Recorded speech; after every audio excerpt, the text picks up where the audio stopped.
Hi guys, and welcome back to the Kerbal Space Program. Right now we're just looking over the contracts that we accepted the last episode. And to complete them, we're going to be launching the Porco Rover. The Porco Rover is named after Carolina Porco.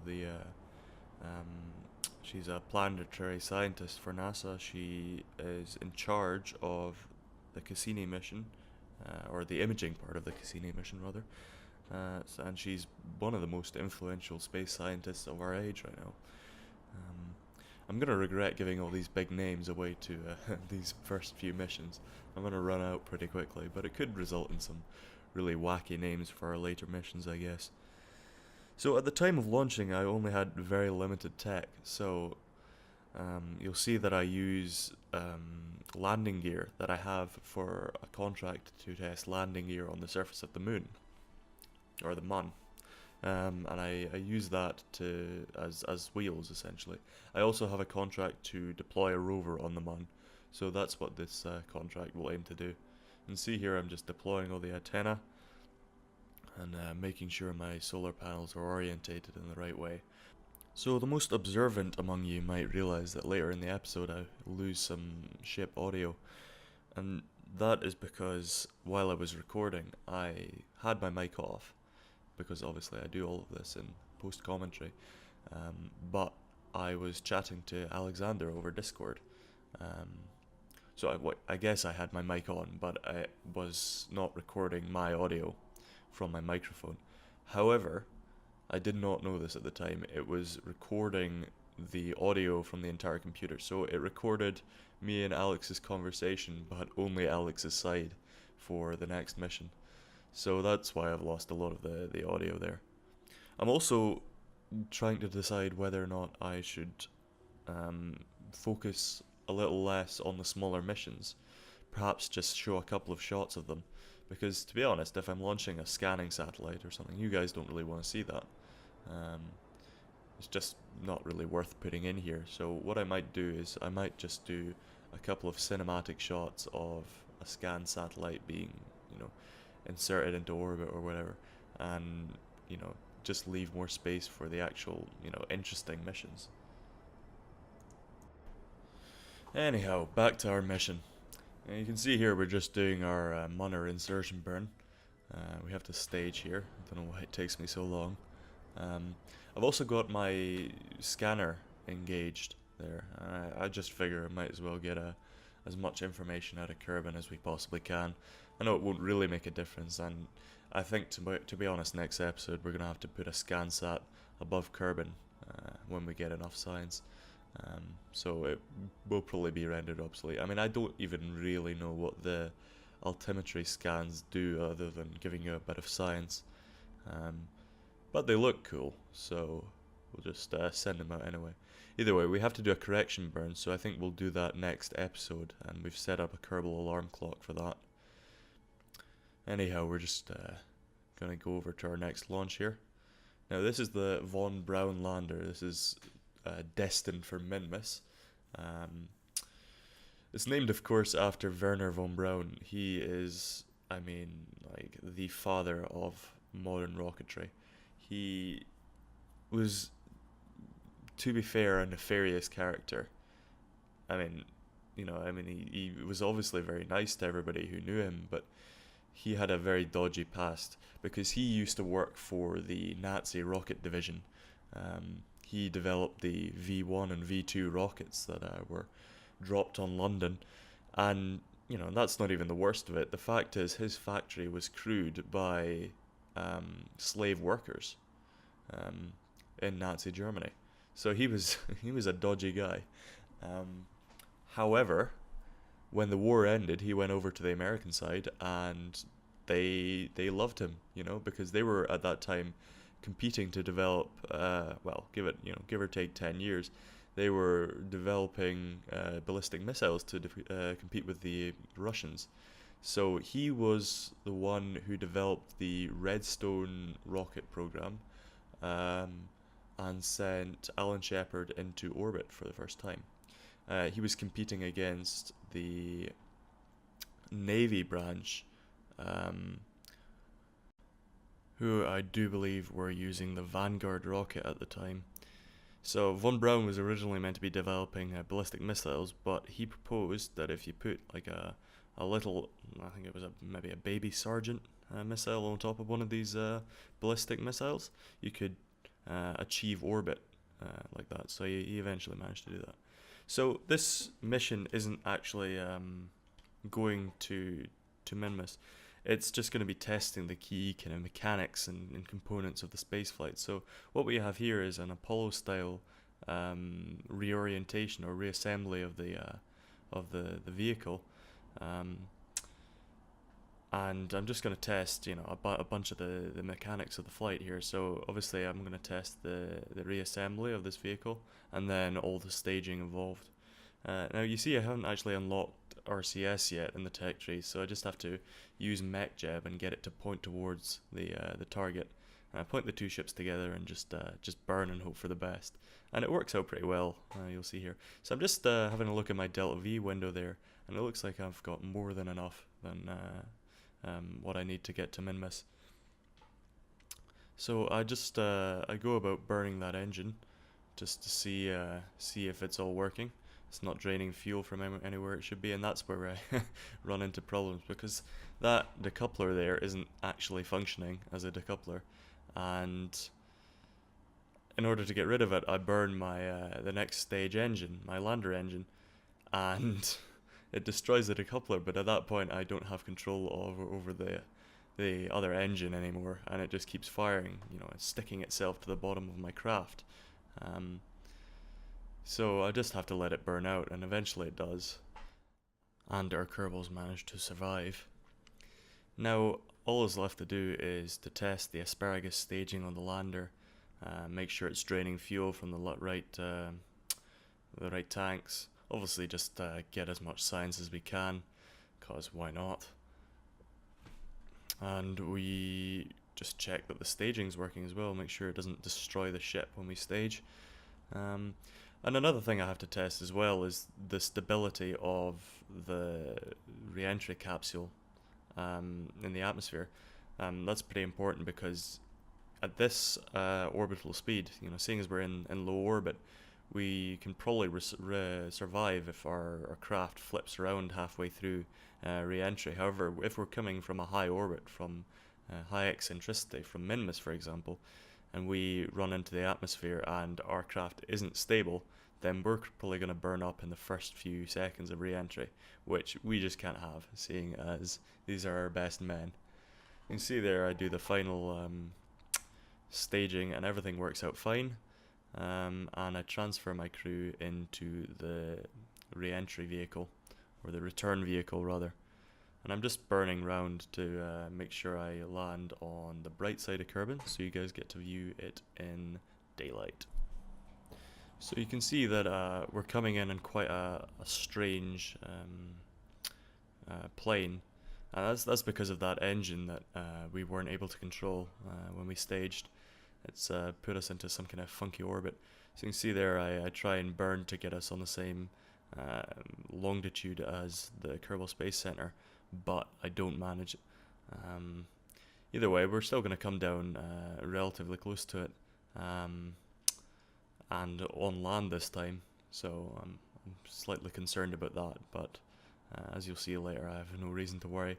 So it looks like we're coming down pretty much directly onto a city. I don't actually know what the implications for the space program are if the Kerbals land in a populated area. I'm sure NASA would get in deep trouble if they dropped a pod or debris onto a populated area. But maybe in the Kerbal universe it's quite a regular occurrence that they just get rocket trash raining from the skies. Anyhow, we managed to prove that our re-entry vehicle is very stable in orbit in re-entry and should be fine. So we can go right ahead, and when we're landed we can launch the next mission, which will be with Jeb and Bill again. You can see here that we managed to get a delightful 29 science and a bunch of funds as well. And Jeb and Bill, no, not Jeb and Bill, Jeb and I think it is Bill actually, yeah. They managed to get some XP as well. So they're going to go right ahead and jump back in the next launch vehicle.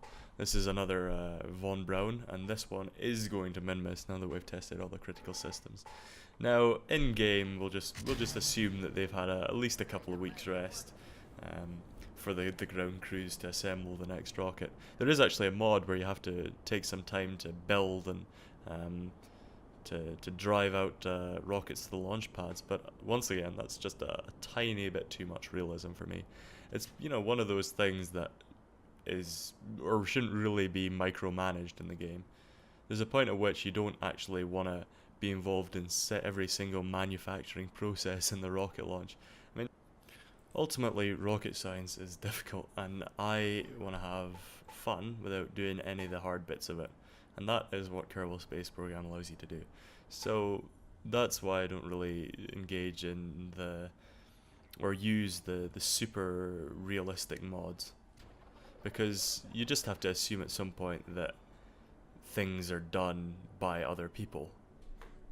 So we're just circularizing our orbit here. And just bringing up the apoapsis above the atmosphere. And I check here to see that my delta V is suitable for getting out to Minmus, and it looks like we'll probably burn through that transfer engine, but I think we've still got plenty on the ship there. So we're just doing that maneuver where we rearrange the launch vehicle, get rid of all the unnecessary mass, and we do our little trick with MechJeb, getting those two ships to point together. Little burn, and that should be us. Works flawlessly. Now, to be honest, there's no real need for doing an Apollo-style mission like this with the lunar orbit. Well, I'm gonna say the Minmus orbital rendezvous, and having the lander separate from the return vehicle. Now, this saves a bit of delta V because obviously you don't have to take the fuel that you need to get back down to the surface of the orbital body. But the gains that you would get out of that, because Minmus's mass is so low, are actually fully eclipsed by the fact that you have to have extra engines and an extra 2 capsules. So you're probably wondering why would I do that? Simply because the way I designed the Von Braun, it should be, with a couple of little tweaks, be able to land on the moon as well, or the Mun rather. So we essentially have a de facto landing craft for all the Kerbal bodies, something that can get out there, get back. And another thing is that the way that USI life support works is that habitation becomes a problem. So if you don't have enough space for your crew, then they get grouchy and they quit. You know, you don't want to be sat in the same chair for 15 days. You want to have 2 chairs that you can interchange between. You know, and you want maybe a bit of space from your fellow Kerbal. You know, maybe Jeb's just a boring guy, or, you know, I mean, I wouldn't expect that. Or maybe he's just keeps on going on about all these class stories and you feel a bit jealous. Who knows? Either way, as part of the USI mod, you have to take into account the habitation of your crew. So the way that it works is that each seat gives you around 7.5 days of habitation, and if you run out of habitation time, then they quit. This, I mean, the 4 orange suited Kerbals, you know, Jeb, Bill, Bob, and what's she called? Valentina? Yes, Valentina. They're immune to the effects of that, so, you know, they'll just keep on going no matter what. But any other crew that you hire will just quit. They'll just stop working.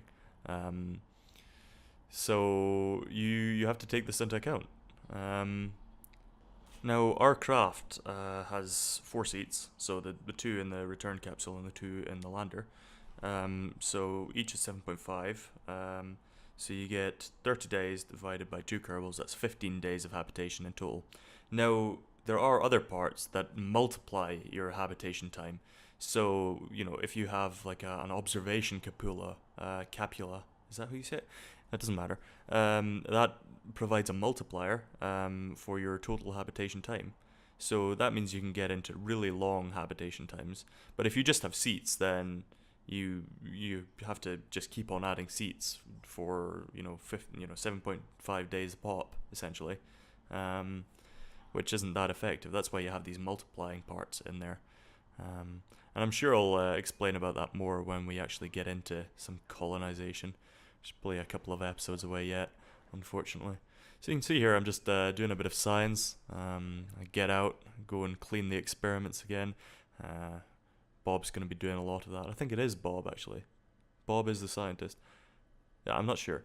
I can't really see it from my recording screen. But yeah, he has to go out, run the experiments, clean the experiments, dash back in, and then we go to the new biome. He does more. He's going to be quite tired. Either way, you get some time away from Jeb.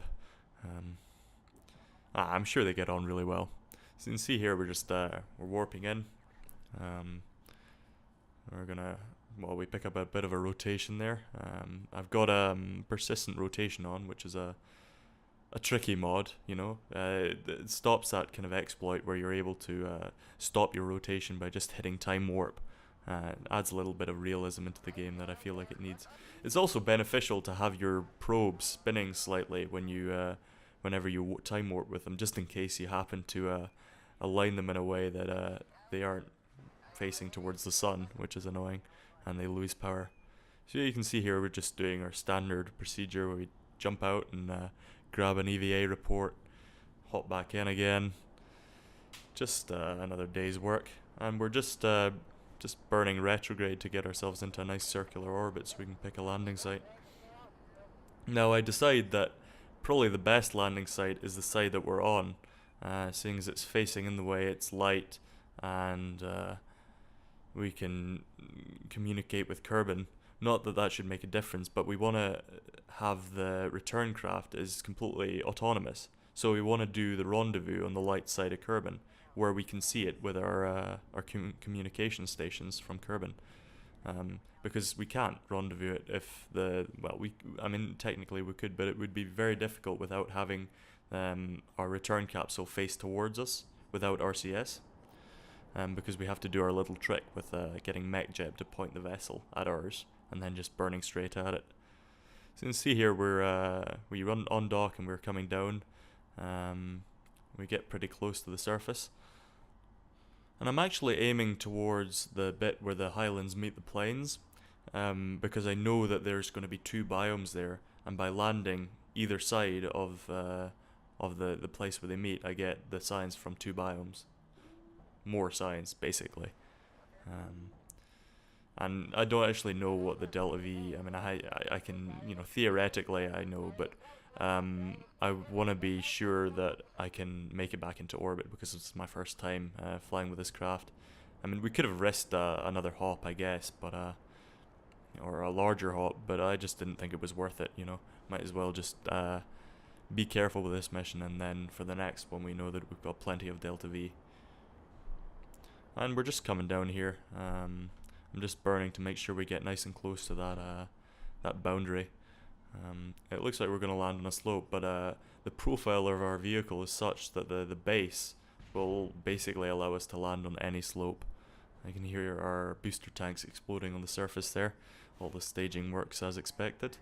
And we're just coming down there, nice and slow. Jeb's not taking any risks with this one, no suicide burns. Get a bit of slide slip, and we're down. And look at all that science that is available to us. Bill is just... is it Bob? Bob. Bob is absolutely wringing his hands. He's trying to get all these experiments run. And there he goes. I think this is Jeb, actually. He's going to plant his flag for the first celestial body that Kerbal kind has ever landed on, as far as we know. Maybe Jeb's been here before. Who knows? He's just writing on the plaque like, totally not been here before. Yeah, first time here. Yeah.